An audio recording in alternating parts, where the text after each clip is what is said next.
episode of So You Think You Can Garden, the show where we don't have green thumbs, but we do have green hair. I'm your host, Emma the librarian with the Sonoma County Library System, and I am not a gardener. Network picked up our pilot, so we get to make more of these. Last time we talked about some of the things that inspired me to start gardening, and now I'm going to dive into how I got started a little bit more.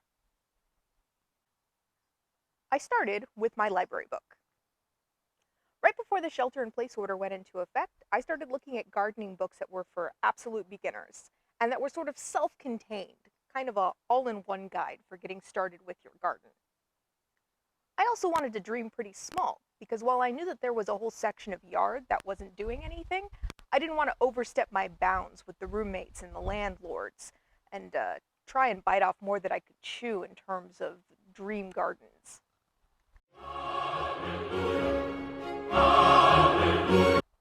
Yeah, no, that's not happening. I was originally going to do a lot of research, look at a lot of books, speak to my gardening family, and then I thought, nah, I'm going to try something different.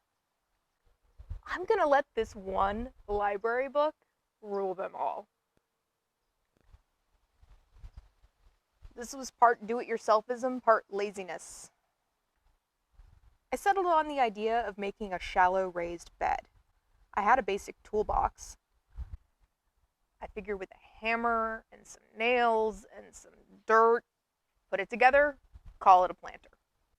Before I started worrying about where the wood would come from, I decided to do some digging, because the book told me to. Apparently, the dirt from the ground may not be good enough on its own, but I will burn that bridge when we cross it. I spent several weeks just being a dirt farmer, which was pretty fun. Why weeks? I did too much on the first day, and then I was heckin' sore. So after that, I spaced out my yard activity and tried exercising more.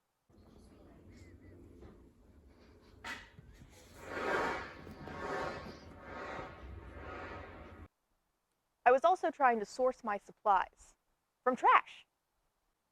I had this notion that I could dumpster dive out of the trash piles of friends and family in side yards, backyards, and garages in order to get the supplies that I needed.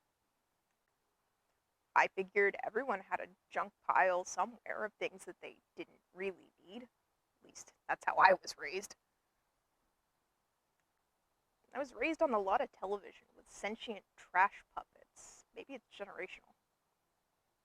The trash heap has spoken! Thank you, Madam Trash Heap. Anyway, in my own side yard, there seemed to be a lot of likely candidates. I wasn't entirely sure where it all had come from.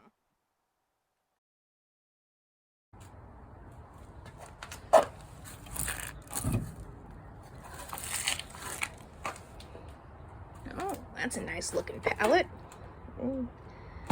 How much tetanus can I actually get? I thought it might be best to check in with my landlords just one more time to see what I was allowed to use. Yeah, great. Okay. Thanks. Uh-huh. And anything I find in the shed? What shed? Is this a gardening shed? So it turns out this thing isn't just a storage shed full of stuff. It's a gardening shed full of tools. The game has changed. Tune in next time to learn about the magic gardening shed, my first raised bed, and how many flavors dirt comes in. Like and subscribe for more content from this channel. Comment down below to let us know what you think, and we'll see you next time.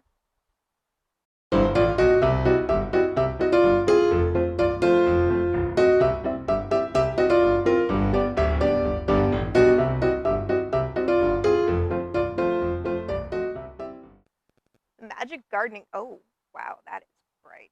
No. Oh, yeah, no, this is a good look. Yeah. No. How about we go for some dramatic highlighting like I'm in a Hitchcock film?